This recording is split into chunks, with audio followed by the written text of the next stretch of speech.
Hey, everybody, welcome back to another episode of Back to the Franchise. You've got to come back with me.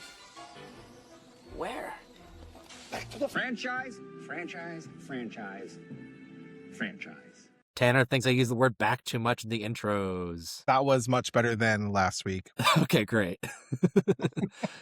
Anyway, allow us to introduce ourselves. My name is Timothy Glenn, and yes, on my dating profile it says I hate sand because it's coarse, rough, and irritating. It gets everywhere. And I'm joined as always by my co-host. He wants to buy some death sticks. It's Tanner Wilcox. You know what? I'm just gonna say, if that was a real dating profile tagline, I don't know if I would be like, haha, impressed, you hooked me, or if I would just be like, ooh, immediate no.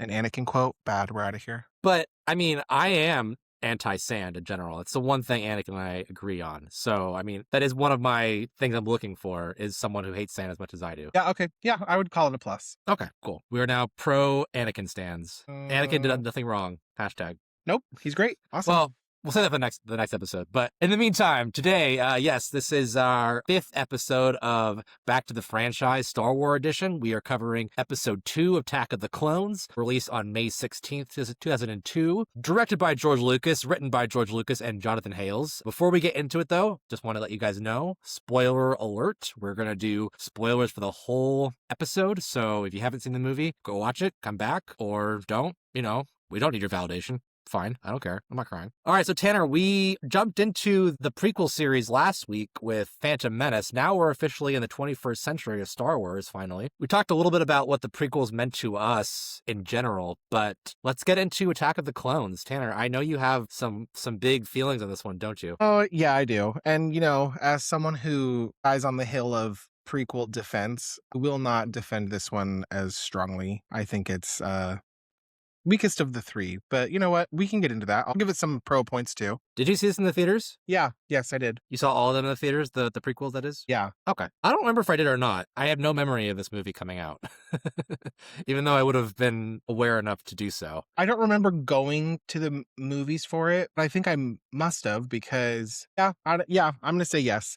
I remember more like the merch line and like the toys and then like Battlefront coming out like around this time more than I do like watching the movie in theaters, but I assume I went. Oh yeah, this was like peak Battlefront era, the early 2000s. That game was fire. Yeah. I don't know if the second one had come out by this point, but those first 2 were on the PlayStation were so good. Yeah. This is kind of where I get into my nostalgia for the prequels, not necessarily for this movie, but divorced from Phantom, this feels a little bit closer thematically and aesthetically with Revenge of the Sith. Not just because it has Hayden Christensen, but, you know, it feels a little more akin to the next one than the last one. So this is where I start to, like, the idea of the prequels as a concept sets in for me. Yeah, I would agree. I also feel like episodes 2 and 3 kind of feel like a more cohesive, like 2-part story than episode 1 does. So yeah, I tend to kind of lump them together. But all right, well, let's get into the nitty gritty of how this movie came to be. I mean, obviously, Phantom Menace was a big hit, billion-dollar grosser, I believe at the time too. And so it was never in question that they were going to make another one, let alone 2 more in the prequels. But as we mentioned in the last episode, Phantom was the first Star Wars movie that had a pretty polarizing reception and in fact, a very negative reception from a certain set of the fan base. It's kind of where you start to see the toxic fan base start to come out back in the late 90s. So that has to, while they're still going to make Attack of the Clones, of course, they do have to kind of rethink a lot of things, starting with George Lucas on how they want to approach this movie. so was there like a different storyline like laid out for it that he like rewrote because of backlash from episode 1 or not really? I don't think the storyline was significantly different. But I mean, it comes down to tone and, you know, approach and a little bit of how they want to handle Anakin's character. I don't know, actually, if they were planning on keeping Jake Lloyd for this movie. I guess that's kind of important. He would have been like only 12 years old, though, for this one. So that would be weird if you're having like a 12-year-old macking on a 19-year-old Natalie Portman or whatever. Yeah. Well, and Natalie Portman would have been what? She would have been, because was she 19 in episode 1 or was... I'm looking it up. So apparently, no, they were never going to keep Jake Lloyd anyway, I don't think. But they were always going to plan to age up the character. Natalie Portman, though, born in 1981, so she would have been like 20 filming this movie, 1920. Yeah. So yeah, it's definitely a good thing that they aged him up a little bit, and as far as what they were trying to do with the character. In that Sure. regard. George Lucas doesn't finish the rough draft for this movie until March of 2000, which is only 3 months before filming began. He actually hires. We talked about in I think it was in Empire, where he hired that sci-fi writer to come in and run a pitch take of of the script, do a little run through. Are we talking like Lee Brackett? Yes, Lee Brackett. Thank you. Yes, the sheriff from Halloween came in. I'm gonna say yes, Sheriff Lee Brackett. Yes, and that didn't really work out too much. But here we have him hiring Jonathan Hales to do the third draft. Hales, though, not a sci-fi writer, not a sci-fi novel writer per se, but he is very familiar with George Lucas, having worked on the Young Indiana Jones Chronicles, the TV show from the early 90s. Yeah. Did you ever watch that? No, like I knew there was like reruns of it on, but I was never like a faithful watcher. I was a little too young to be interested in it. Yeah, that show wrapped in 96, so even by then I would have been too young to watch it. Yeah. So yeah, I'm sure a lot of that had to come down to him wanting a different perspective on the writing side of things after George Lucas wrote Phantom Menace, and he wanted to make sure that he wasn't just repeating past mistakes with that one. So I'm sure that had a lot to do with him bringing on another writer. Of course, George Lucas was always planning on going into the Clone Wars as a concept. The Clone Wars having been mentioned, of course, in the original movie when Obi-Wan Kenobi mentioned them about, in his backstory about how he hung out with Luke's father and then, lies about Luke's father dying. Just call it what it is. It's lying. So yeah, he was always planning on doing a clone-centered movie that goes into the history of that aspect of the past. Although interestingly, he did have an original idea of having Lando Calrissian be a clone when he was writing the original trilogy, and that he was going to be one of the clones grown up, I guess. But he ended up changing that to having the clones come from Camino, this human factory on a rainy planet. Well, and they're all Jango Fett clones. Yeah, so of course he obviously also changes the design of the clones, so they're not Lando anymore, they're not Billy Dee Williams, but now they're Boba Fett and Jango Fett and Timur Morrison, the actor who plays both of them at various points in the series. So there wasn't a lot I found on the writing stages. Usually we would talk a lot about how things change in terms of, story and character. I think this being a middle chapter, this was always kind of set in stone up for a lot of it. I mean, the bulk of this trilogy is about Anakin, falling to the dark side. So, there's not a lot to change there from a writing perspective. But that's the only thing I found in that regard in terms of writing differences. Normally we would go into bigger casting for the first episode in a new series, but in this one we do actually have a very big casting update on this one. And that of them recasting, as you mentioned, Anakin Skywalker from Jake Lloyd to Hayden Christensen. George Lucas wanted to go at it as, again, casting an unknown actor. I'm just going to list off a lot of these names, and you let me know which ones stand out to you. Are these other Anakin choices? Yes, these were people who were either considered, tested, auditioned, whatnot. Their names were in the ether. Let me have it. Okay, so here are the actors also considered to play Anakin Skywalker. Jonathan Brandis, Chris Klein, Devon Sawa, Charlie Hunnam, Topher Grace, Nick Swardson, Rob McElhenney, Eric Christian Olsen, Joshua Jackson, James Vanderbeek, both back-to-back Dawson's Creekers, Ryan Phillippe, Colin Hanks, and Paul Walker. I know every one of them except the first name. You don't know Jonathan Brandis? I don't think so. Oh, Jonathan Brandis was a child actor. He sadly died a couple of years after this movie comes out. But he did the It miniseries. Did you watch that with Tim Curry? Of course. Anything Tim Curry I've watched. Yeah, he's what's his name? Not Georgie. His brother. Oh, yeah. Okay. He's Bill. I recognize. He's Bill. Yeah. The stuttering Bill. And he was, yeah. He was also in, was he like the recast main kid in Neverending Story 2? Yes, he was. Yeah. Significantly worse, not because of him. It's like, ooh, that is a terrible sequel. He could have been in 2 inferior sequels. Yay. Okay, so of the names that you do recognize that I just rattled off, which one stands out to you? Well, I mean, they all stand up for different reasons. I think the most shocking one was Nick Swardson. I'm like, yeah. what? Obi-Wan, I'm ready to fight. Shit. Yeah, that's probably the most like shocking one. Let's see, he would have been 24 at the time, so he would have been the right age. But at this point, he hadn't done a lot. I guess he was just an up-and-comer, not known for his, what's that, like, what's his character on Real Now One? Terry? That's kind of his persona. Yes, Terry what do they call him? I don't remember what his name. It's like Terry the gay something. Terry the gay.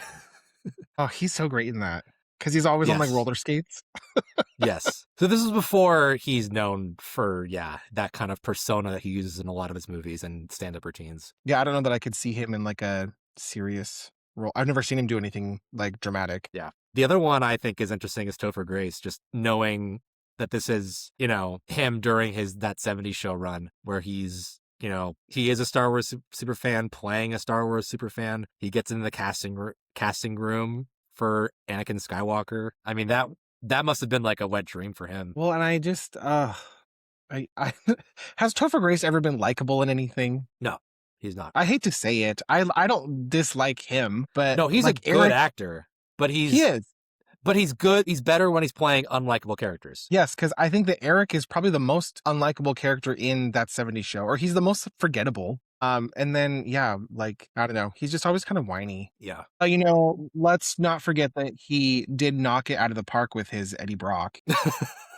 That's a joke, everybody. Don't come for me for that. That's a preview of an episode we're probably going to cover this summer, Tanner. Okay, great. I'll save it. I'll get into Topher Grace as Venom later. Is there any of these actors that you think would have been a better fit? I think there's a lot of them that are better actors than Hayden Christensen. If you were to cast one of these, who would you cast? Well, I think that James Vanderbeek would have been too well known at the time, so I wouldn't have picked him only because people would have just seen Dawson, because that was like peak fame for him. I don't know. Give me run through the list again. Jonathan Brandis, Chris Klein, Devin Sawa, Charlie Hunnam, Topher Grace, Nick Swardson, Rob McElhenney, Eric Christian Olsen, Joshua Jackson, James Vanderbeek, Ryan Phillippe, Colin Hanks, Paul Walker. I don't think that like Devin Sawa would have been bad. I also don't think that like O2. So this is like kind of baby Paul Walker. Like it'd be after Fast and Furious though. Yeah, but only after the first one, right? Yeah. Although if he does this movie, he probably doesn't do Fast and Furious, honestly. True. So really, it would have been like Paul Walker post like Varsity Blues, which he was still kind of like scrawny. And I think he would have been fine. I don't think that, I don't know. I would have maybe gone with Paul Walker. I maybe would have gone with Devin Sawa. In fairness, I think this is a really hard role to cast, to have a protagonist who you're supposed to kind of root for, but also dislike at the same time, who's supposed to be kind of this whiny teenager who thinks he's, all that in a bag of chips, and then has to have like a dark side to him as well. And that's, for as much slack that Craig Christensen has gotten over the years for this role, it's a tough one to do. Sure. And I don't mean that like, not to put all the weight and to dog on Hayden Christensen, because I think half the times when people talk about his performance in this, I think a lot of it's like the writing that makes his line delivery bad. I don't think it's all on him. I think he's a fine actor, but I think Devin Sawa would have been good too, because he kind of is that role in even like Final Destination. Like he's kind of whiny. He's not my favorite character in that movie. You also don't know if he's like crazy. Well, you do as the viewer, but like, I don't know. I think he could have pulled off like the whiny and the likable and the unlikable and the little bit of the dark side. He would need to get a little bit more buffer though, I feel like. Yeah, he's a bit of a twig. The other name that I kind of stood out to me as being very similar to Hayden Christensen at the time is Ryan Phillippe. I feel like he carries a lot of the same mannerisms and, a lot of the same energy that Christensen does. Yeah. Like he does pretty hateable characters pretty well, as was established by this point. Yeah, this would have been post Cruel Intentions, right? Post Cruel Intentions, post I Know What You Did Last Summer. Those are the two big ones. Yeah, I could have seen him in it too. But Tanner, I kind of buried the lead a little bit in terms of names that they were thrown around, because there was one actor who, and this breaks the unknown angle by a huge margin. But one actor who turned it down, I don't know if he was actually offered the role, but he did decline the potential to do it, was Leonardo DiCaprio. Oh, boo. He has a quote here that says he wasn't ready to take that dive, unquote. I don't know what that quote would mean. I mean, I guess it's like big franchise filmmaking. Yeah, or maybe he didn't want to be locked into like a multi-movie. I mean, it would have only been 2, but You know, maybe Yeah. he didn't want to be locked into that because he was also like Leo was busy at this time. Well, he's still trying to win his Oscar for quite a while after this. You know, this year he does Catch Me If You Can, which is a huge hit. Yeah. And he did, well, when they were filming this, they would have started filming in what, 01? 2000. Oh, okay. I wonder if he would have, if he took this role, if we would have gotten The Beach. I think The Beach actually came out in 2000, so probably. Oh, we don't need that movie.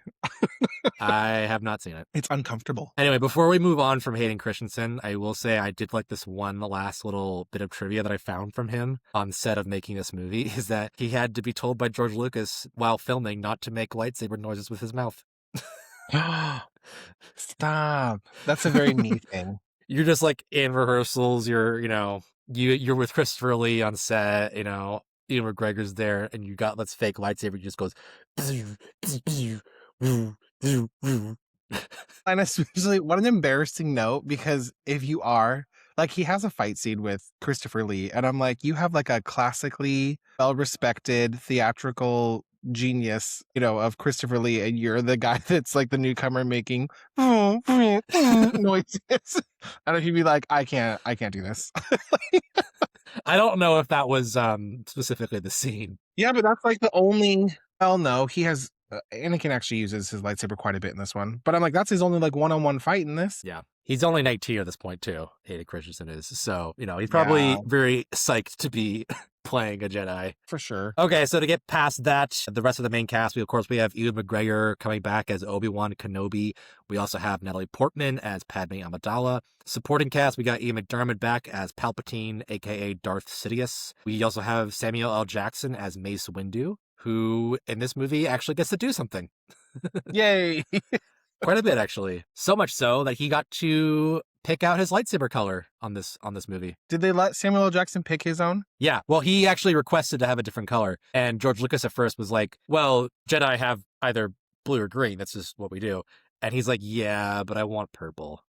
Yeah, I want purple. So he talked him into it. And I think that's a great, I love the different, I mean, the Sith are always going to be red, but as far as the rest of them, like, I love it when they have different colored lightsabers. Yeah, me too.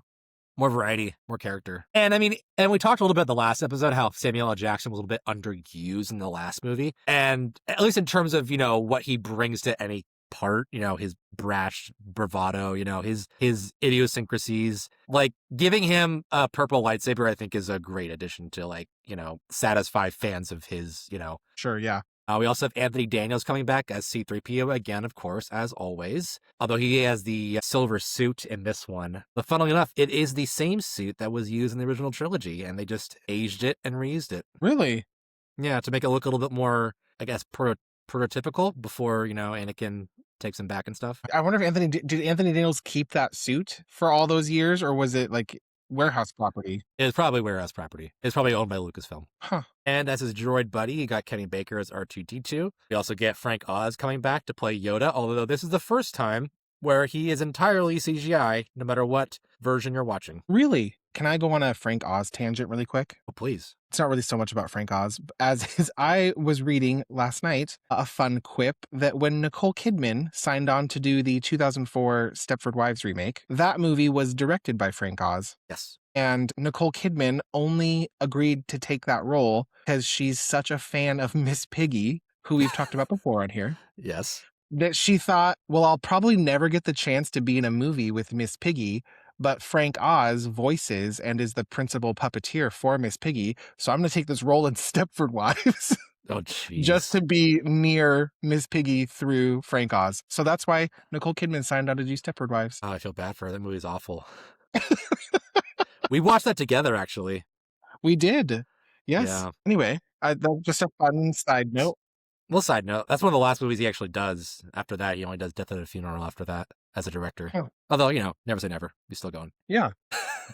Well, while we're talking about Yoda, let's talk a little about the CGI because, this is the first movie. I mean, speaking of, actually giving Jedi something cool to do besides Obi-Wan, we also get Yoda doing something actually for the first time besides, lift a spaceship out of the bog. Like he actually has a lightsaber duel. So, I mean, there's no way they could have done that with a puppet. No. And especially the way that they do it, because that is such a What a tease for like the fans too. Mm-hmm. Because, spoiler alert, but at the end of episode 2, when he fights Count Dooku, kind of all hope is lost for Anakin and Obi-Wan. They're laying on the ground unconscious. And then when Yoda walks in, he's all feeble and walking with his walking stick. And you're like, ugh, what's poor little Yoda gonna do? And then he just rips the cane off and starts flipping all over. And that was a jaw on the floor moment. I loved it. I think that blew away like every fan because nobody expected it. No, that's great fan service. I mean, if you do a whole prequel trilogy about, well, I'm not gonna say young Yoda, but younger Yoda, and you don't give him a fight scene, like total missed opportunity. Yeah. And so I'm really glad that they do that. I mean, I think the fight scene in the next movie for him is better, but I do too. I'm glad that he gets like a good fight scene in each one of these. Mm-hmm. So I think that the choice to do CGI Yoda for these films especially works. I'm fine with it. There's a couple other things. Are we still going into the CGI rabbit hole? Oh, sure. No, please. There's a couple things I hate about this movie with CGI. Mm-hmm. And the principal complaint I have, and I don't know why they did this, but I get so mad that all of the clones are full CGI characters because they are. I think it makes sense in group shots. I mean, I don't expect them to have a bunch of stand-in extras for the army, but like at the end, even when like Padme falls off the airship and Commander Cody comes over and talks to her, that's a full CGI character. And Really? It's like, why?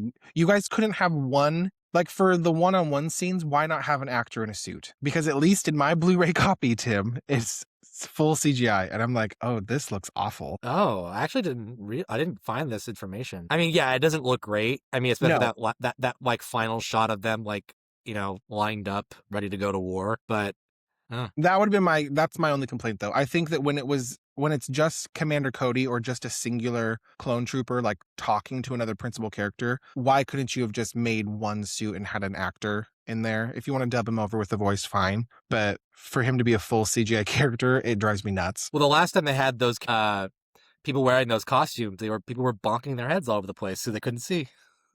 Well, they don't need to see. They're in the middle of the desert. He just has to stand there and deliver his lines. Hello, we're in the middle of the desert.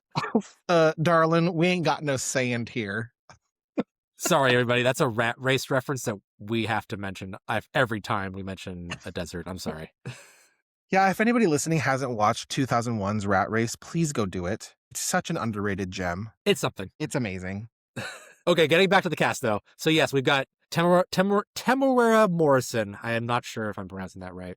Joining the franchise as Jango Fett, and of course he would play this character or a version of this character for many years to come, including recently. How do you feel about the addition of making, Boba Fett's dad sort of, not really, the clone template? I think it's fine. I mean, I don't have any qualms with it. I think that it makes Boba Fett like later kind of more relevant because in the original trilogy, I mean, he's just Jabba the Hutt's bounty hunter, which is fine. I guess if you want to just leave him at that, you can. But I think it's kind of like a fun little tie-in. It doesn't bother me story-wise. Okay, can I go on a rant really quick? Of course. Not really quick, probably very long. But you went on a Stepford Wives tangent, so I'm gonna I feel like I have carte blanche to go wherever I want in the galaxy far, far away. Yeah, go ahead.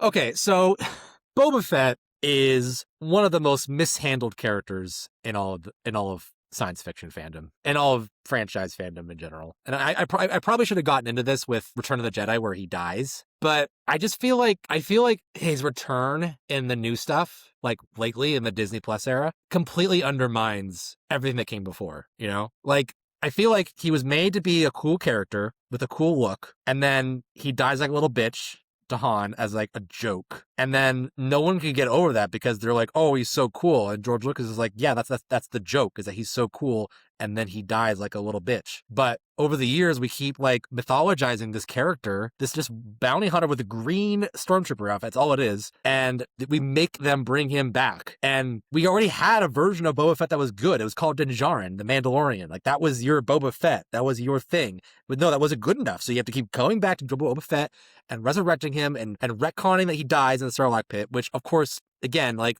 completely nullifies the entire idea of the Sarlacc pit being deadly, so that he could just get out of there so easily. And then his show fucking sucked because Because they have nothing to write for him. They didn't set up anything for him to do. I agree with your rant. I also think that the Book of Boba Fett was trash. It's the worst thing that they've done. But again, money, money, money. I just don't get, why did everybody, like, why was Boba Fett? I don't know why he's a popular character. Because he looks in the cool. original, but he's not that cool. He stands behind Vader and has no lines and doesn't do anything. He's a guard. He does nothing remarkable in the original trilogy besides die. It's like, oh, cool, we give this guy a jetpack. Great. Like, besides like that fight on Jabba's yacht, like, that's really the only thing memorable out of the entire original trilogy for him. And he's a Han Solo villain, because he's a bounty hunter that's looking for Han to pay back Jabba.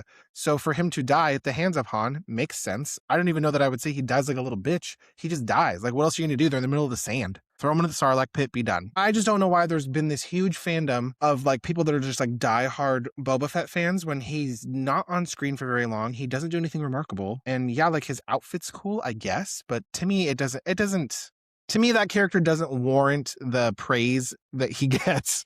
Sorry, but no, I agree. And it's just that like people need to accept the fact that yes, they think that he was underutilized, which is why they eventually retconned him dying and utilized him, is because people couldn't get over the fact that he didn't get to do anything cool. They just need to like, I feel like when we got the Mandalorian TV show, we should have been like, okay, this is the version of Boba Fett we always wanted. Let's just let this be on its own. And this is recompense for that. And we have a whole new character that's basically the same character. Basically, aesthetically, he's the same character. And you get a great show for it. And then you still demand a Boba Fett, resurrection when it goes against everything that was narratively set up before. Like, that's my problem that's like one problem with the Star Wars fandom is that like, and most fandoms in general, is that we need to let characters be the way they were. Like, leave it in the past. That was partially why I was so worried about this new Scream movie. And I don't want to get back into that again. But, like, that could have been the same kind of scenario, if you know what I mean. And I would have hated that. Tim, you don't go on impassioned rants a lot on this podcast. So I applaud you for that. Good job. I think it was... That's one of my big ones. And I wish that we could have let him go, is all. Yeah, agreed. I like how in this movie, George Lucas kept the through line of him being a whiny bitch. Like, like young Boba in this movie sucks. Like, sucks. He's the worst. So, like, I don't feel bad for him when his dad dies. And, like, it only makes me happy when he dies later on. Well, and it's not like he's a good person. Like, I don't know that we're supposed to feel bad. Like, his dad's a bounty hunter and a murderer. And he's a brat. Yeah, and the kid sucks. He's whiny and snotty and ugly. I don't like him. Anyway, I guess what I'm trying to say is if this was the end of Boba and Jango Fett as characters, I would have been happy. But me too. Okay, moving on. We've also got Christopher Lee joining this franchise as Count Dooku, aka Darth Tyrannus. Christopher Lee, of course, hadn't done enough movies at this point. He'd only done like 205, so he had to, do one more. Yeah, I mean, it's not enough for him to already be actively in possibly the biggest movie trilogy of all time, but he had to just sign on for another one at the same time, pretty much. Yeah, Attack of the Clones and Two Towers came out in the same year. Yeah, we'll get into Two Towers when we get into box office stuff, but yeah, and Christopher Lee, interestingly, he turned down the Grand Moff Tarkin role in the original movie, which ended up going to Peter Cushing, who Peter Cushing was a really good friend of Christopher Lee, having done the Dracula movies together. Christopher Lee played Dracula and Peter Cushing as Van Helsing. So I think that had to. He always regretted that decision. So I think a lot of that had to come to he always wanted to be in a Star Wars property, and now he finally got to do it. And who doesn't love Christopher Lee? Yeah, he's great. I think that Count Dooku is probably the most boring Sith Lord, but that's no shade to Christopher Lee. He's phenomenal. No, they got a great actor. Yeah. Although he was pretty old, so they had to superimpose his face onto his stunt double in the fight scene later on. Oh, I did not know that. But, looks fine. Might be why a lot of it's from, like, wide shots, though. Yeah. We've also got Ahmed Best coming back as Jar Jar Binks, although in a much reduced role. As we mentioned earlier, how George Lucas had to recalibrate how he wanted to handle this movie after the reception to Phantom Menace. A lot of that had to do with the reception to Jar Jar Binks, and so now we get a much reduced role for Jar Jar in this one. Which, can I just say something to that effect? It's also sad. One, the Ahmed Best hate that we talked about in Phantom Menace, horrible for the actor. Yeah. But also, you cut back the Jar Jar role in episodes 2 and 3 so much because of that pushback. And then the 2 scenes that he is in, he makes horrible decisions that change the fate of the galaxy. So it drives the character hate, I think, even higher. Because Maybe, for yeah. those of you who don't remember, when Padme goes back to Naboo after her failed assassination plot, she leaves Jar Jar in charge of the political decisions of Naboo because he's a counselor and fellow senator. And he mistakenly gets coerced by Palpatine to give emergency powers to him and take them away from the chance. So basically, he's the deciding vote on if all the emergency powers get given to Palpatine, aka Darth Sidious the Emperor. And it's like, oh, all right. And Jar Jar just fucked over everybody. Great. Yeah, I bet at the end of the next movie, there's a deleted scene where he's like, when he finds out that the Chancellor was the Sith Lord they were looking for, he's like, oh, Misa fucked up. But you know what? You're going to give it, like, that's just bad politics. I love Natalie Portman. I love Padme Amidala, but you're going to leave the decisions to this guy, this Gungan, who has no business being in politics while you go roll around in meadows with a murderous teen? Like, shade to you, girl. She was thinking with not her brain. Let's put a pin in that for our review because I have a lot to say about how Padme is used in this movie. To finish up the casting, though, I wanted to mention a couple. These roles aren't huge, but these are roles that were played by people who would go on to be very notable. You have Joel Edgerton as Owen Lars in this movie, who eventually, probably because he ends up being, famous, comes back to play that character in the Obi-Wan series. And then you have fellow Aussie Rose Byrne as Dorme, Padme's handmaiden, who is in more of this movie than I remember. Yeah, but I'm like, look at that. In the first one, you get Keira Knightley, and the second one, you get Rose Byrne, both like huge actresses later on. Mm-hmm. Crazy. Nailed it. And of course, if they don't film in Australia, maybe they don't get those two, but And then lastly, before we move on from casting, the last little note I had for these almost castings, we almost got David Duchovny in this movie, but he turned down a role to be in the 2001 movie Evolution. Probably the wrong choice. Yes, the wrong choice.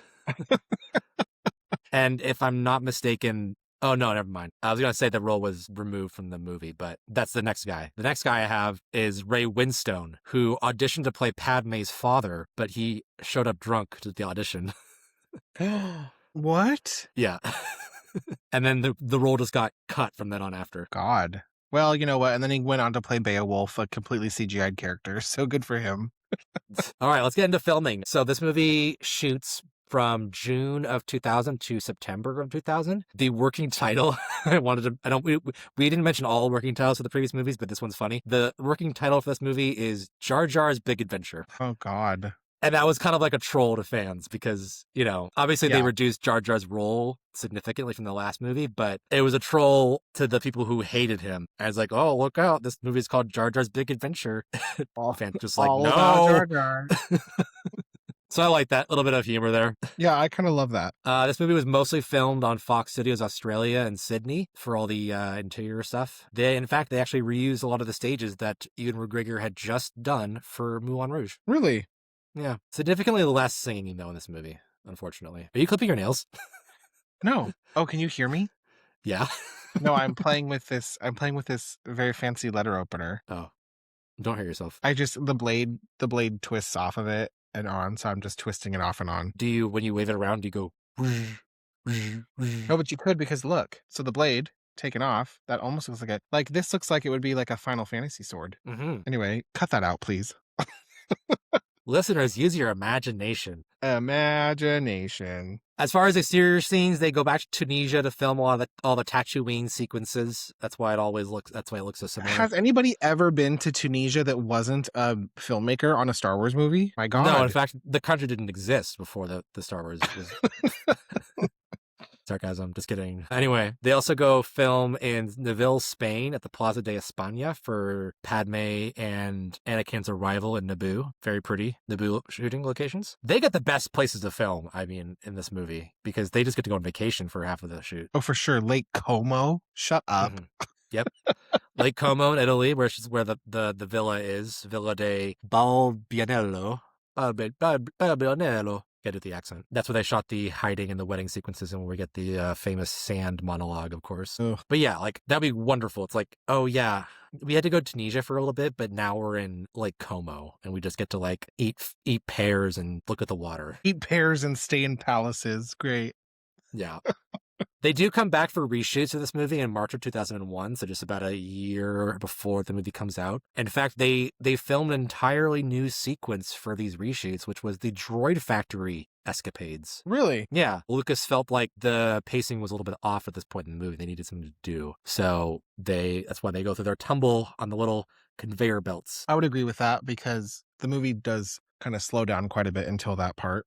Interestingly, though, Ewan McGregor at this point had already shaved his head and beard because he was filming a little movie called Black Hawk Down. Ooh. So they had to reverse Henry Cavill Justice League him by giving him fake hair. And if I had known that before watching the movie, apparently it's obvious if you know what you're looking for. Oh, yeah. Is it like, so I'm confused though, because Ian McGregor's not in that sequence. Well, he didn't film. I mean, I guess it wasn't that sequence in particular. It must have been something else on Geonosis, but it might have been his interrogation with Dooku. I'm not sure. I'll go back and look for it. Gregor wig. I'm not great at looking for wigs in movies, but I've been told it's obvious. Do you wear wigs? A lot of the Google images that come up when I Googled that is his scene with Dexter Jetster in the 50s diner. Oh, yeah, that's a weird thing too. Yeah, not a fan of that. Okay, anyway. So the budget for this movie, oh my God, I didn't even write it down. I just put budget and then $. Don't worry, listeners. It was a lot of money.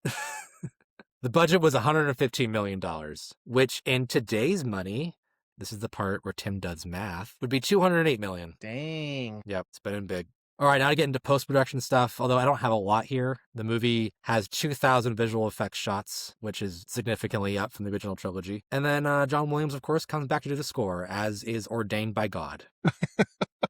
There's a couple new pieces in episode 2 and especially 3, though, isn't there? Yeah. Yeah. I think they're like extended versions of like Duel of the Fates as well, too. Mm-hmm. We love some Duel of the Fates on this show. All right, let's get into the review portion of the episode, Tanner. Is there anything that struck you watching this? Not that I already didn't know, or like nothing changed my opinion this rewatch. Mm-hmm. Do you want my review of it? Yeah, wherever you want to start. I think it's fine. It's like it's a fun enough movie for me. I think the action at the end is good. My biggest problems, like I said, I don't love this one. Really, you start to see the overuse of CGI in it. And I think it's just unfortunate that it's, 2001 CGI because it doesn't hold up great today. And there's some things that hold up better than others, but I think it's good. I think character wise, there's some obvious bad Anakin lines that the world already knows about. I do think that Padme's character was kind of, I don't know, under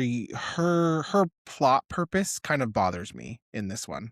Oh, yeah. Thank you for bringing it up, because I wanted to mention that earlier, of how they have this really cool wrinkle where she's no longer the Queen of Naboo and now she's a senator. And then they don't give her anything actually to do in that regard except hide. Yeah, I mean, she's clearly done a lot in between episodes 1 and 2 politically, but you don't really get to see a lot of the aftermath of that. And then right at the beginning, they're immediately trying to assassinate her.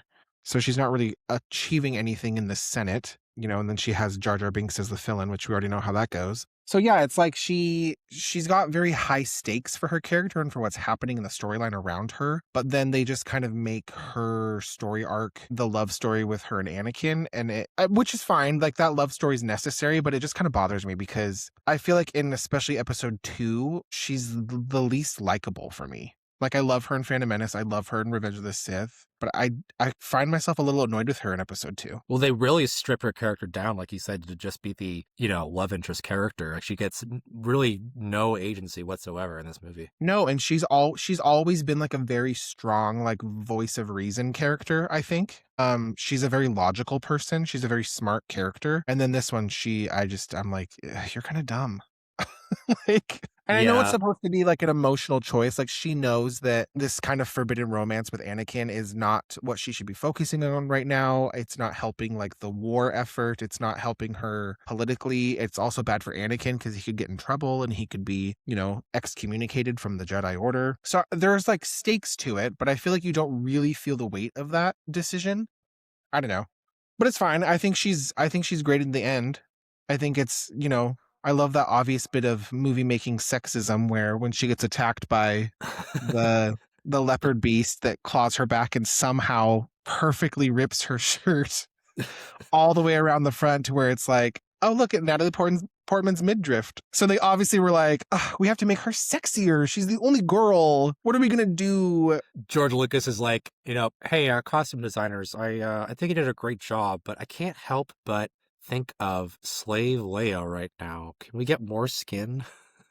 Yeah. And I'm like, it makes no sense for her to wear a more scandalous outfit in that harsh desert climate, but good for her. And you know what, Natalie Portman, congrats, because girls got abs for days in that movie. Yeah. So why not show them off? Let's pivot, since we're talking about Padme. Let's talk about her and Anakin, or just Anakin's character arc in this movie. This is where he has his his dalliances with the dark side, his doubts with about his mom, his fears of his mom dying, of Padme dying, the next person he loves. How does that work for you in this movie? It's fine. The whole little segue where he goes back to Tatooine to try to free his mom and she died. Like, I don't know. I don't love that scene. I feel like I get kind of bored with it, and I don't love his reaction acting wise in it. I think it's, I guess, necessary for the character because he always has this kind of fear of losing his mom and, pain from like being separated from her and feeling like he abandoned her. So I think it's necessary to kind of push him over the edge, or be one of the things that pushes him over the edge. I don't know that I love how it's executed. Yeah, and it doesn't help that, I hate to say it, but Natalie Portman and Hayden Christensen just don't have very good chemistry in this movie. Yeah, I would agree. And a lot of that has to do with just the dialogue being very bad. I mean, their parts of the movie is so badly written. In fact, I found a trivia where I think it's for the dinner scene where they're eating where he's pushing pears to her with the Force or whatever. And George Lucas had them improvise some of the dialogue in that scene because he felt the dialogue wasn't good enough. I'm like, in just this scene, George? Are you sure? I'd be like, oh, this one that you wrote, not the other 12? I would like to say that I saw a meme the other day, and it was hilarious because it was that dinner scene where Padme's in that, it's the dress that's got, oh, yes, her cleavage is pushed up to the heavens in it. And then it's got that like built-in choker, and it's like black leather. And it's like, if you tell me that this is the dress that this girl wore to dinner to tell you that you can never be together, you would go crazy and murder thousands too. And I'm like, yeah, girl, not a good choice. She's like, let me get my sexiest dominatrix dress that I have, put it on, and then be like, hey, I know we've been edging each other for several months on this lake, but we can't be together. You heard it here first. The real villain of Star Wars is Blue Balls. Like, just Padme is just like, oh, Anakin, we can't be together. I'm bouncing my boobs for people who can't see. We can't be together, but let's sit by this fire. Yeah, it's like the sexiest setting, and she's in the hottest dress, and she's like, oh, we can't ever be together. I understand the rage. Okay, well, let's talk about a little bit about Obi-Wan, because this is, a plot, B plot kind of movie. We get a lot more Obi-Wan stuff in the middle half of this movie where he's, investigating this conspiracy about this missing planet. And this is the part of the movie I think is the best, is just the Obi-Wan stuff is what keeps this movie going for me. I love the start of the Obi-Wan stuff. I love the clone planet stuff, like that fight with Jango Fett. I think is good, but I do not like the Obi-Wan on Geonosis alone stuff. I think that's dreadfully slow. Oh, well, as long as we're talking about Geonosis, that's one of my least favorite planets of Star Wars ever. Yeah, I don't know. Like, you have so much freedom to like make cool planets, and I'm like, this is like the parking lot at Red Rocks National Park. What are we doing?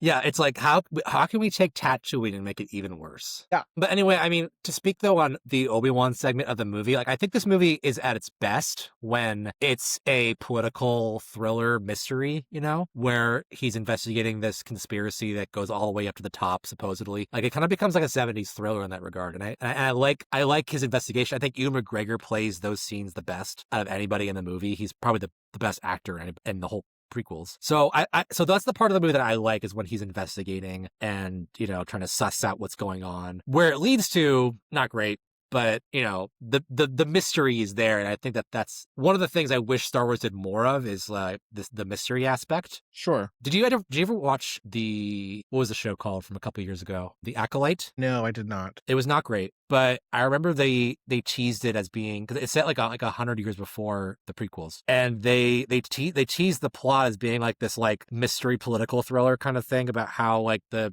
dark side comes to power, like behind the scenes. And I was so interested in that concept. Like, that sounds really engaging. And they just kind of didn't really do that very much. And I kind of have similar feelings about how it's utilized here. Interesting. Yeah, I mean, I think there's a lot to explore there. I had not heard good things about The Acolyte, so I didn't watch it. Plus, I've been kind of burned by the Disney Plus Star Wars universe anyway. It's not my favorite. No, they canceled it for one season. Like, they're not going to keep going with that one, but it had potential. They just didn't do it well. What else to talk about? Okay, so let's talk about a little bit more about Geonosis, about the third act, I guess you should say, from the droid factory up to the climax and the resolution. I like everything leading up to the Colosseum battle on Geonosis, and then everything after that I don't. Really? Yeah, like, I think the movie peaks, like, action-wise when you get all the Jedi. Because we talked a little about Yoda being utilized, and like that's something you have to do if you're going to make a prequel about Yoda being an actual Jedi, is to have him have an action scene. But I think the other thing you have to do is, if you're going to have so many Jedi before they all get killed off, like, to have a big battle with like all of them versus like a bunch of droids, that's pretty cool. Yeah, how old was I when this came out? Like 11, 12, somewhere in there. So I thought that was the coolest thing ever. Because I was a big fan of the Colosseum battle. I was a big fan of the Yoda and Dooku fight. Like, all of it was great to me. I get what you're saying now. I like I like when Obi-Wan and Anakin and Padme are all prisoners and they each get like an animal basically to try to kill them. I think that's a fun scene. I like the battle. I don't like that. Maybe that's what you were getting at too, is that after the Colosseum battle, there's still like a good 20 minutes of this movie left. And it kind of feels like the pacing falls off a little bit.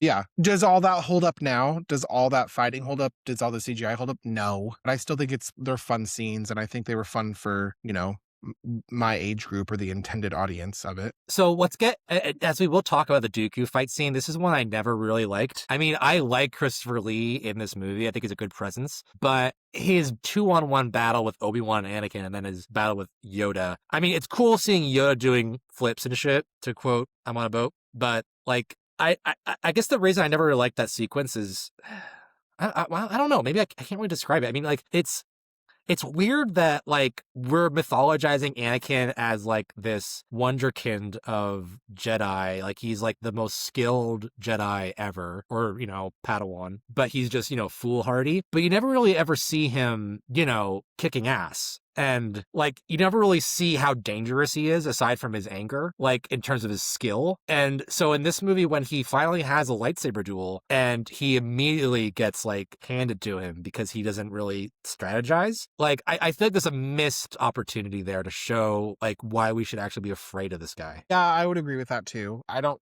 think that he really does anything extraordinary enough to be, like you said, like the chosen Wonder Boy. And I think that I like the Dooku Yoda fight, but I don't love, like you said, the 2-on-1 fight, because the way that like Christopher Lee acts and the way that they have to like add in so much CGI with that fight, it comes across now as like very hokey. Yeah. Like when you can tell when he's going to do his like force lightning out of his fingertips because he holds his hand out and then it's just like, and then it like, there's like a delay. I don't know. I remember watching that back and thinking like, oh, this isn't great. Well, again, in fairness, I guess we should mention that, like, this is the first usage of Force Lightning in the prequels. So to bring that back is also one of their, like, a box you have to check, Yeah. And so I get why they did it. But I feel like in general, I feel like the stakes are higher in the Colosseum for all of its different stages of that fight. And then I feel like the stakes kind of go down after that with the Jedi fight. Am I wrong in that? No, I would agree. And I would almost rather have just had Dooku like escape from that Colosseum fight and get on a ship and go, and have that be the end, or have like maybe when Mace Windu shows up kind of at the top walkway, like behind Dooku, like maybe have the Yoda fight with him like take place right then and there. I don't know. Yeah, like have Dooku fighting amongst the whole battle. Like it's, yeah. Like Batman versus Bane in The Dark Knight Rises, which that's not a really great comparison because I think that's actually not a great fight. But the idea of it that they're fighting amongst this, it's like a boss fight in the middle of a giant battle, Yeah, yeah. And as long as we're talking about Dooku in the finale, can we talk about how they were saying, "Oh, you loved Darth Maul's dual-bladed lightsaber. Now look at this one that's slightly bended at the hilt." Yeah, I never understood like the purpose of his design. I looked it up. It's for more like maneuverability as like a swordsman who's not going to use a lot of power, but a lot of quick motions, like more of a fencer kind of thing. And I figured that only because Dooku says, you know, like he's supposed to be like a great lightsaber duelist, and he tells Yoda, you know, he's like, "Oh, apparently we can't best each other with our knowledge of the Force, but with our skills as a lightsaber." And then he, you know, pulls us out. So apparently his character is supposed to be like a master duelist. I will say that after this movie came out and the merch line along with it, my neighbor, me and my cousin would play, you know, Star Wars, or we'd fight with our little plastic lightsabers outside. And there was a neighbor kid, and we saw them playing one time, and he like hopped off of his stoop, and he had the Count Dooku lightsaber with like the bent handle. And I saw him like twirl it around in his hand and then go running around the side of the house. And we were just like, holy shit, he's got the Dooku one. But I was still rocking my Darth Maul double-sided, so I was like, whatever, fuck that lightsaber. But I was slightly jealous. I wanted it. See, you said that, and all I heard was, "Stoop kid came off his stoop." Sorry, 90s brain, Harold reference. Yeah, and they don't really draw too much attention to it in the movie, but it is funny to go from like this really cool reveal of Maul having a double-bladed saber to Dooku being like, I just think he's more of like because I do think that he's like a boring Sith Lord, especially following like the follow-up of Darth Maul. But I think he, you know, because he's supposed to be like the refined gentleman Sith Lord. And he's a count, and it's like I get it's very fitting for like Christopher Lee, but for fan service, I think it's kind of a letdown to go from Darth Maul to like You're like, who gives a fuck about old man Count Dooku? Boring. Oh, and one other thing I want to mention, as long as we're talking about Dooku, who is like the ostensible main antagonist of this movie. I mean, you know, because we're not.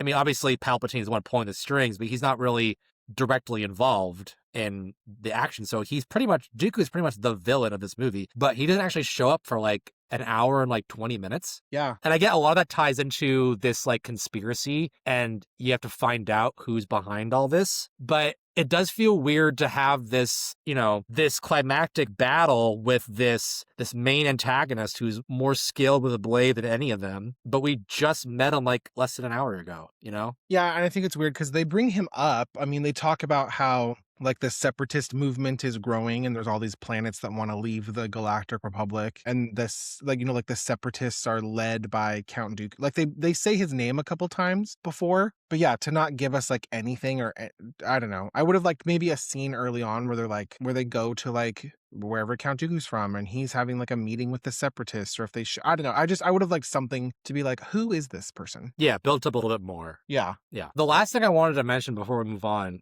and in terms of, I guess this also goes back into the conspiracy side of the movie, the plot. Rewatching this, especially in hindsight, knowing where it leads, you know, who's really behind all of this, I do appreciate the planning of Palpatine as this master puppeteer. Like, if you look at all of his manipulations of all the characters and all the plots, like, I do really respect that, like, you know, it's very intricate, you know, like all the things that he plans, and it's very meticulous. And a lot of it, and we didn't really get into this earlier, but we should mention that a lot of it was an allusion to how, you know, to how Adolf Hitler came to rise in Nazi Germany, of how he was granted emergency powers that ended up, you know, giving the wrong person too much power, you know, basically. Sure. That was intentionally done. I mean, obviously the Empire was always been compared to the Nazis, but going back to this movie and seeing how they were formed, I think it's really interesting to look at it in that historical lens, you know? Well, sure. And I also think that like Star Wars inherently is a very political film series, you know. Mm-hmm.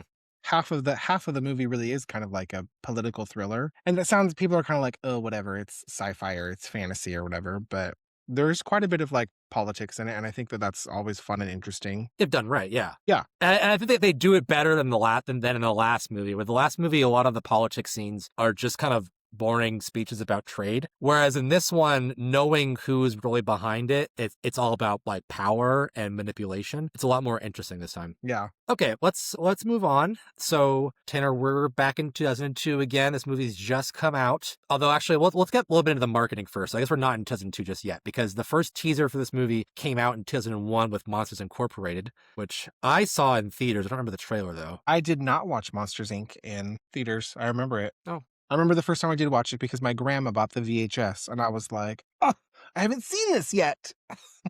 Well, did you see Harry Potter and the Sorcerer's/Philosopher's Stone in theaters? I sure did. Well, that was where the second teaser was released. I don't remember seeing it, but I do remember watching Harry Potter. Me too. Actually, you know what trailer, what teaser I do remember from watching from Harry Potter, the first one, is the Scooby-Doo teaser trailer. Really? Yeah, it's Warner Brothers, so they have the rights. It's like this, like, this like mansion. It's like, oh, you can only be saved by one person, and there's like, there's a silhouette of a figure like in front of the window, and it's got pointy ears, and you're like, oh, this is a Batman movie. And then Scooby Doo turns around and goes, not me. So me as a kid remember that, but not the Attack of the Clones apparently trailer.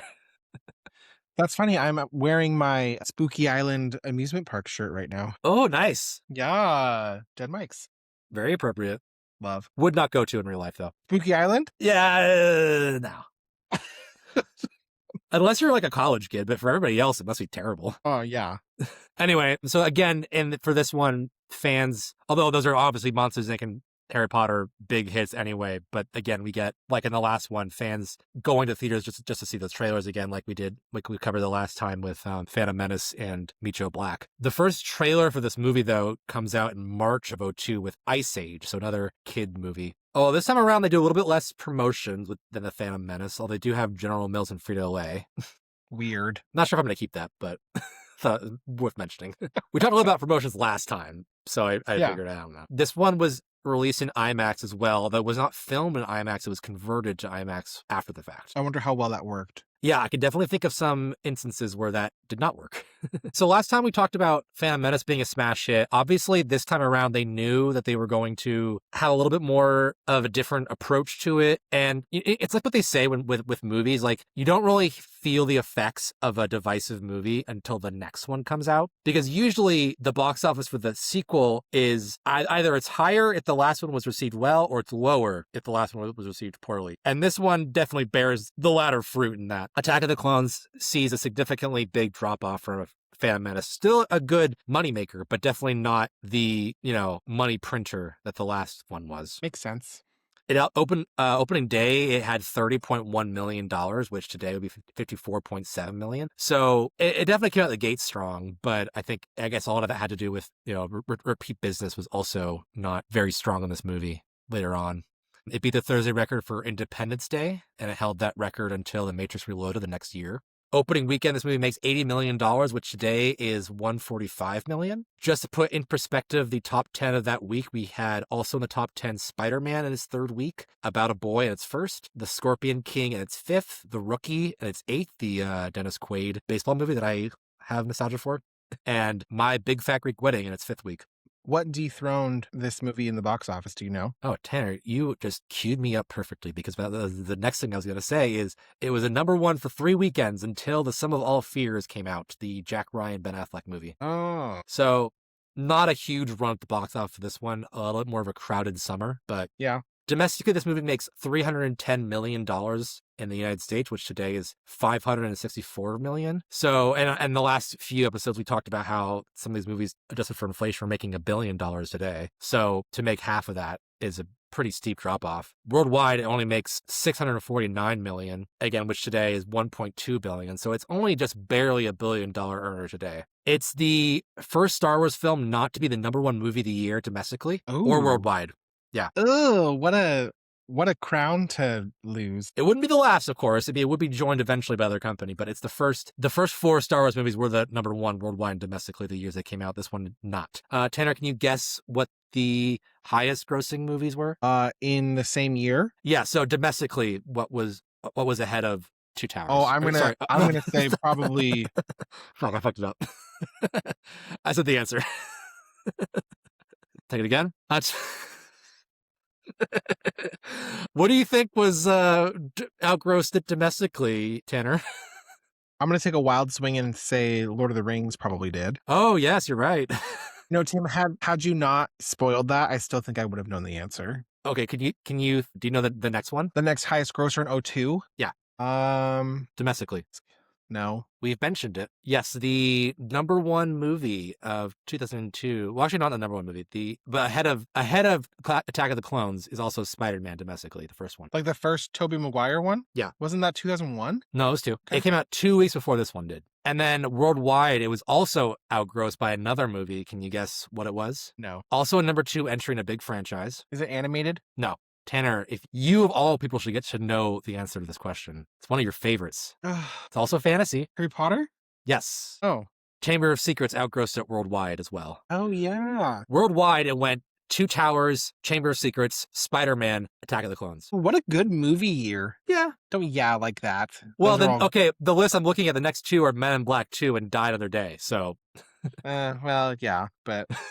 So yeah, this movie definitely a bigger disappointment. You have other franchises sprouting up and overtaking Star Wars, so it was considered a disappointment relative to Phantom Menace and the original trilogy. It's also the lowest performing live action Star Wars movie adjusted for inflation. I mean, I can't defend these because it's the lowest performing in my opinion too, but... Okay, so we'll talk about the reactions of the day. Critically, it was also mostly negatively reviewed. Positive reviews, though, we'll start the positives. Less Jar Jar. People like that. Good. All right, negatives. Let's go to the negatives now. No, great. That's all I got. Again, this movie gets 4 marks for the flat dialogue, with the lines being pretty non-memorable. The acting, of course, suffering for it. And as we mentioned, the romance subplot being unconvincing and trite. Yeah, I agree with all that. They also considered the duels, in hindsight, they consider the duels worse than the lightsaber duels, worse than in Revenge of the Sith and in Phantom Menace. I would also agree. I like the Yoda Dooku one, but I don't like the Anakin and Obi-Wan and Dooku. Well, some people of the day did not like the Yoda fight scene. In fact, they thought it was a little bit goofy, him jumping around like a frog. Really? Yeah. And I mean, I don't have a problem with it myself. I mean, I guess if you're going to have a character that's like a foot and a half tall, fighting Christopher Lee, who is like over 6 feet, there's a height imbalance. So you have to you have to have him jumping around. Yeah. And I kind of like that Yoda. I mean, he's a whole different species. So to have a character that has a different, fighting style, I think it makes sense, than a human. Yeah, for sure. And while we're speaking of Yoda's fighting style, that was my favorite Jedi to play as in Battlefront 2 with the Yoda hopping around. Yeah. What a good game. Oh, yeah. The runtime of this movie was also pretty criticized. It came out at 142 minutes, which was the longest in the franchise at that point, which would only be beaten by Last Jedi, 15 years later. And you definitely do feel that. I think in this movie, especially by the time you get to Geonosis in the third act, I do think the runtime starts to wear on itself. Yeah. And a lot of that probably comes from the Act 2, the boring Act 2 scenes of Anakin and Padme just sucking all the air out of the room. Sucking all the air out of the room with their big, worthless romance and her heaving breasts shoved inside these leather dresses. Heaving breaths, heaving. I just want to go in before we finish off with the reactions to this movie. I want to go into a little bit of the critical scores. On Rotten Tomatoes, we have a 62% for critics and a 56% audience. We have a 54 out of 100 on Metacritic, 6.6 out of 10 on IMDb, 3.1 out of 5 on Letterboxd, and an A- cinema score, which was all the prequels got A-. So yeah, pretty middling, not great, not terrible, but also not really much to sing about. Yeah, the movie's like a C- average. Yeah. This movie does get, of course, because it's a Star Wars movie, it does get Oscar nominations. Oh, actually, no, I should say 1, because it only got Best Visual Effects nomination. Although this is, of course, a competitive year versus, the originals where they just gave them the award. Can you guess what won the Oscar? Can you guess what won the Oscar for Best Visual Effects that year in 2002? Lord of the Rings? Yes, Lord of the Rings. Critical darling. I think darling. it's also much more deserving. Oh, yeah, 100%. And it was also nominated for 7 Golden Raspberry Awards. Yes, the worst in the year, the anti-Oscars, as they say, which I don't put a lot of stake in, but it is interesting to look at. This movie is nominated for Worst Picture, Worst Director for George Lucas, Worst Screen Couple for Hayden Christensen and Natalie Portman, Worst Remake or Sequel. All of those, it loses to Swept Away, the Madonna movie, which I have not seen. And then it also loses worse. I guess I should say loses, like it lost a least bad, but it lost also worst supporting actress for Natalie Portman to Madonna for Die Another Day. Really? Yeah. Was Madonna in Die Another Day? Yeah, she has like that. She's like, it's like that fencing sequence. Oh, I don't remember. I remember her releasing, like, she wrote the Die Another Day song. Like, she wrote a song for that movie, but I don't remember her being in the film. Yeah, there's a whole sequence where James Bond is infiltrating the bad guy's like fencing program or whatever, and she's there to be a femme fatale, I guess. It's not good. Huh. Attack of the Clones, though, does pick up a couple Razzies: worst screenplay for George Lucas and worst supporting actor for Hayden Christensen. I'm not disappointed with those awards. Well, that's kind of weird that they gave him a supporting category. I mean, I feel like he's kind of the lead, or one of the leads at least. I feel like Obi-Wan, Anakin, and Padme are all leads of this movie. I would agree. If I had to divvy it up that way, I would. Okay, so let's get into post-release home media. This movie comes out in November of 2002. On the first day, it sold 4 million DVDs, which was at that point only behind Monsters Incorporated and Spider-Man. So again, Star Wars at the height of the DVD era. This movie almost got a 3D release. I don't know if you remember, Tanner, but Phantom Menace was released in 3D in February of 2012. Yes, I went to the theater to watch that. Oh, how was it? Good. I mean, I love that movie, so I watched it. I still have the poster too from when I worked at the movie theater. Was it worth the the conversion, like the 3D? Yeah, I mean, I don't know. There was, besides like the pod racing sequence, there wasn't like a ton of it that felt like 3D. Some of the space battle stuff, anytime there was kind of like an explosion, they did a good job with that. But I'd say the standard of it was probably the pod race sequence. This is back in this is only a few years after Avatar, when 3D is kind of swinging back around. So they were planning to do a 3D release for all the movies, all 6 at this time, starting in chronological order with Phantom all the way through Return of the Jedi. But they actually canceled the 3D release of this movie, which would have come in 2013. And can you guess why they canceled the releases for the rest of them?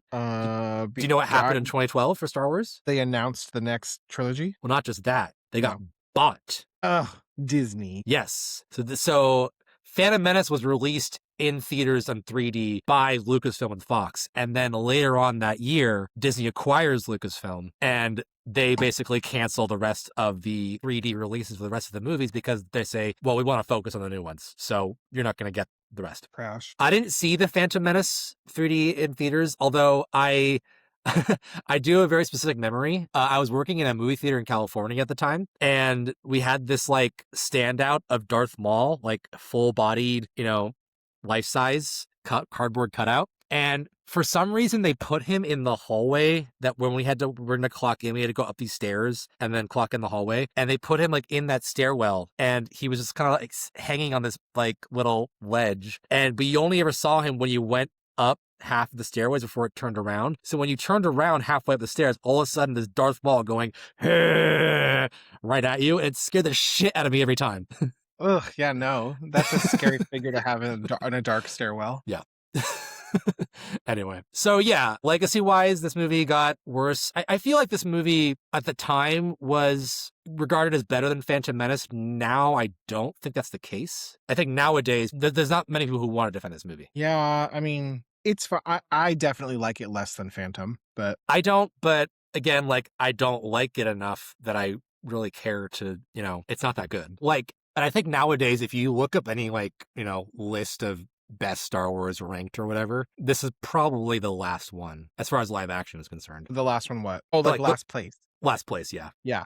In fact, I think when I was working for Watch Mojo, when we ranked all of them, we did put this one last. And I also wanted to add to the legacy section of the episodes, I wanted to talk a little bit about the how this affects the people involved on the movie, their careers. Although, I mean, we could probably say that one for next time because, pretty much everyone who's in this movie does it the next one too. Yeah. And not until after that one do we really see the effects of their involvement in the Star Wars prequels. So we can save that for next time, I guess. Unless you wanted to mention anybody in particular in this movie. No, not that we can't mention in the next one. Yeah. Okay, so let's put a pin in that one for next time, especially since, Revenge of the Sith is the last one for a while. Okay, well, we've finished our recap of Attack of the Clones. Let's change things up, though, before we go. Let's talk about anything we want to talk about. Tanner, do you have any pop culture shout-outs you want to mention? Well, Tim, I don't really think that's changing things up since we do it every week, but...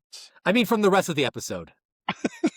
Oh, or do you mean we go off tangent, all the time in the episodes themselves. No. I just meant like, oh, we're gonna do something new. Like, let's change it up. And I was like, no, we have pop culture shoutouts every episode. No, I just meant like, yeah, what's something non-Star Wars you want to talk about? That's not that's not Stepford Wives. Love Stepford Wives.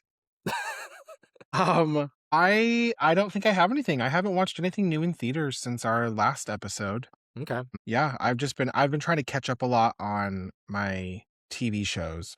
I've been rewatching House of the Dragon in preparation for season 3 coming out. Mm-hmm. But other than that, haven't really been seeing a lot. Okay. I have 2 pop culture shoutouts that I could do, and I'll let you choose which one you want to hear. Would you like me to talk about Project Hail Mary, or do you want me to go on another rant about the Oscars? Go with Project Hail Mary because I don't want to give the Oscars any more time. They already they slip further and further from my care every year. Okay, then all I'll say is that Timothée Chalamet got robbed. Okay, Project Hail Mary. No, that's all you get. Okay, so Project Hail Mary, loved it. Wonderful. Such a fun ride. I read the book in December leading up to this movie. In fact, I only got it because it was that day we went to all those bookstores, and I bought it when we were up in PA. Oh, yeah. Can I ask you a question? Yeah. In the book, so in the movie, Rocky is like this little rock alien. Yeah. Right? From the at least what I've seen from the trailer. Yeah. In the book, is he like a spider alien? Like it's more of like an insect. He's not like a rock. He's a rock, but he's like arachnid shaped. Okay, so they didn't change. I thought they changed it maybe because like having a real big spider would be like too scary or uncomfortable for people. No, it's basically the same thing. I mean, okay. This movie is actually very faithful to the book. And actually, my only complaint is that I wish the movie was longer. Like it's 2.5 hours long, but it doesn't feel like it. Like I could have spent another half hour in this movie for a full 3 hours. And one of the things I loved about the book was that the book is so engaging in the science as it explains it to you and the problem solving that comes with it, and of course just like the very light funny narration from the main character. Like I just wish they had more time to like delve into it, because it feels like they're trying to they have to push a lot of plot into this movie, and I wish they put even more into it, because I could have spent more time with this movie. But as it stands, I mean, it's like a great Ryan Gosling performance in the lead, like a really charismatic. I mean, old news, he's really charismatic, but like he is great as a one-man show. The relationship between him and Rocky is like one of the best friendships you'll see in movies all year. Visually, it's stunning. Like you really feel the wonder of space and, you know, science in this movie. Oh, it's a 10 out of 10 for me. Very good. I'm glad you enjoyed it. Yeah, I really hope it does well. I'm hoping to go watch Ready or Not 2 this weekend. I've heard good things. The reviews are out for it and they're pretty favorable, which is promising. Yeah, I'll check that out too. I'm a little nervous because I don't know. I like the first one so much, and I just don't want this one to be too campy, I guess. Yeah, and I feel like by the trailer, this one already seems more campy, but I don't mind a little bit of camp. I'll lean into it, and I'm excited to see some people that we don't get to see all the time. You know, I'm glad to see Elijah Wood. I'm glad to see Sarah Michelle Gellar. So it'll be, yeah, I look forward to it. The reviews are good. I'm sure we're gonna watch this one, and the directors of it, who also did the last 2 Scream movies, are gonna be like, we're looking pretty good right about now. Yeah.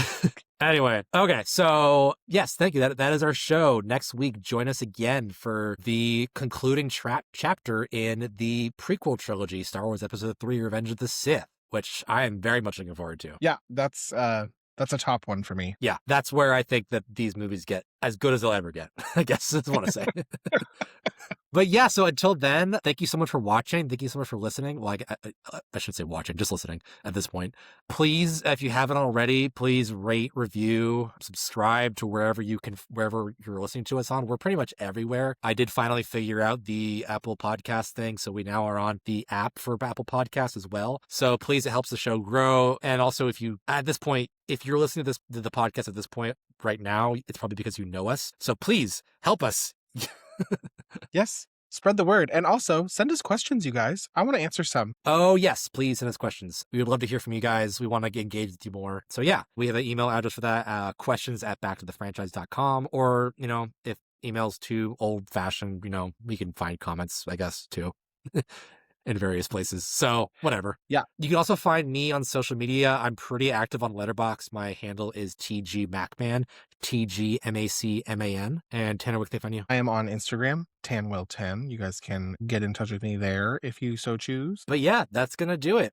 Thank you guys so much for listening. We can't wait to see you next weekend. Or sorry, next week, not weekend. It's Tuesday. We'll see you guys next week. May the force be with you.